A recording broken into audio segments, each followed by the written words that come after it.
Je, unaweza kumthibitisha Mungu katika dunia? Swala liko hapo. Watu wengi wameshindwa kudumu hapa kumthibitisha Mungu katika dunia. Anasema mtakaponinua juu ya nchi, anasema atavuta wengi waje kwake. Lakini moja hapo kuna jambo hivi. Maana yake ni nini? Maana ya kupasa sauti mpaka mawinguni. Maana yake ni kusema maagizo, maskani ya Mungu ilichoamuru duniani pasipo kunyamaza.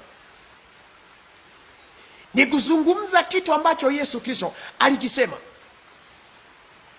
Ni kujikita kinywa chako kinene ule wema. Kuna mahala si kitabu cha Tito pale, kuna sehemu anazungumza kwamba na enyi watu mnene mafundisho yenye uzima. Ndo nitafundisha kesho habari hiyo. Ni ishara gani zitakuwa, viashiria gani vitaonekana kwa Mkristo au kwa mtu aliyempa Yesu maisha yake? Kiashirio gani kitaonekana kwake kwamba huyu anamthibitisha Kristo katika nchi, anasimama